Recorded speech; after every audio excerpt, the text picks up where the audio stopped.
Nous allons approfondir aujourd'hui sur la question des rumeurs, comme un problème au niveau social. Comment une rumeur se répand-elle? Une grande partie des conversations que nous maintenons au quotidien sont pleines d'échanges de rumeurs. Les fausses nouvelles se sont emparées de la société. En fait, leur qualité fugace s'explique par le fait qu'elles essaient de se cacher derrière une véritable information. Une rumeur est un phénomène social qui nécessite au moins une personne pour exister et se diffuser, et plusieurs autres pour la modifier et la transmettre. Comprendre comment se répand une rumeur est donc essentiel pour l'éviter. La véracité de la rumeur est souvent remise en question ou plutôt ne peut pas être vérifiée.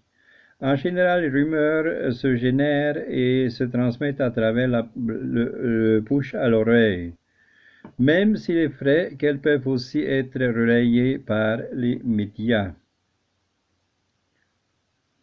Les rumeurs surgissent habituellement pour conditionner la pensée ou le comportement des personnes, et ce dans un but déterminé. Même si dans un premier temps on ne peut confirmer leur véracité, les commentaires ne tardent pas à se propager. Pourquoi? Parce qu'elles sont normalement frappantes ou polémiques. Une grande entreprise peut par exemple lancer des rumeurs sur la situation financière d'une autre. Cela créerait de l'insécurité entre les clients et les travailleurs.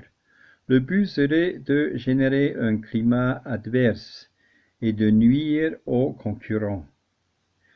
Il est nécessaire de souligner qu'avec l'expansion des nouvelles technologies, les rumeurs se répandent à toute vitesse sur les réseaux sociaux.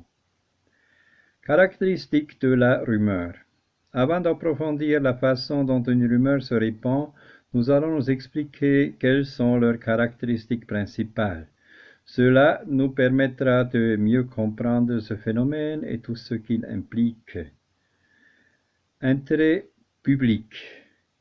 La rumeur doit avoir un certain degré d'intérêt public. Dans le cas contraire, personne ne s'embêterait à la transmettre ou ne perdrait du temps à l'écouter. Elle disparaîtrait rapidement. Pour que la rumeur ait plus d'impact, le message transmis doit être court, simple et pertinent pour le récepteur. Ce concept est essentiel pour comprendre la manière dont se répand une rumeur. Son objectif est de convaincre. Une rumeur cherche à être acceptée comme une explication. Son objectif est de convaincre. Elle se transmet afin que les gens la croient et pour cela s'abrite derrière elle l'autorité de celui qui la communique. Celui-ci doit croire en sa véracité. Par ailleurs, la source originelle de la rumeur s'attribue normalement à quelqu'un d'important afin que sa véracité s'intensifie. L'information n'est pas vérifiée. Comme nous le disions plus tôt, l'information transmise à travers une rumeur n'a pas été vérifiée. Nous pensons donc que la source est fiable. Pour croire une rumeur, nous nous disons que toutes les informations que nous recevons au quotidien n'ont pas été vérifiées et approfondies. Or, dans la majorité des cas, elles sont quand même correctes. La rumeur comme un ballon d'essai. On peut aussi utiliser la rumeur à partir d'une position de pouvoir en tant que ballon d'essai. Avant de prendre une décision importante, on lance une information incomplète et très simple pour qu'elle en ressorte enrichie par les opinions de différents niveaux de la société. Par exemple, après la forte crise économique des dernières années, de nombreux gouvernements ont répandu des messages d'austérité économique et de perte de droits professionnels des travailleurs, et ce pour voir comment réagirait la population et comment cette décision affecterait les électeurs. Comment naît une rumeur et comment se transmet-elle? Il existe certaines conditions basiques qui mènent à la naissance d'une rumeur. D'un côté, le contenu du message transmis doit se caractériser par son ambiguïté informative. De l'autre, il doit immédiatement capter l'attention des gens. Si nous décidions d'étudier la façon dont se répand une rumeur afin d'en créer une, la première chose à prendre en compte serait d'avoir une bonne histoire à raconter afin de capter l'attention du récepteur. Il est en outre important de mêler un peu de vérité à une pointe d'exagération pour plus tard ajouter quelques détails opportuns. Cela ajoutera un peu de véracité. Nous ne pouvons pas oublier que de nouveaux contenus viendront s'ajouter à la rumeur lors de la transmission de l'information.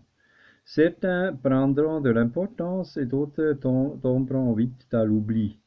De cette façon, le message originel est en constante modification.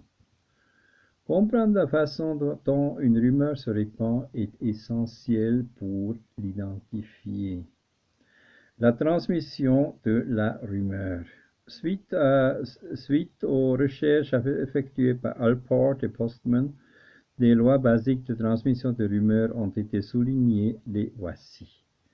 La loi de nivellement. Au fur et à mesure que la rumeur se transmet, elle a tendance à se raccourcir et à devenir plus concise.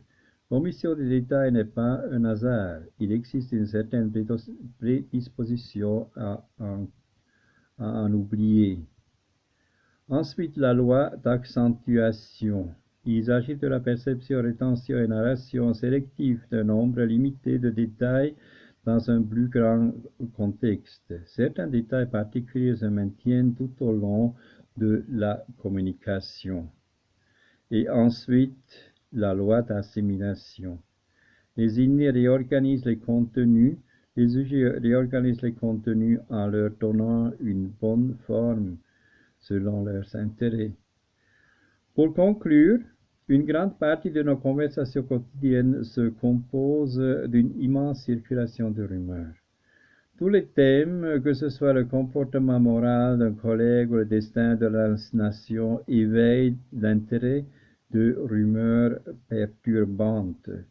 Ainsi, lorsqu'on ne dispose pas de données exactes et complètes sur un point, les rumeurs explosent.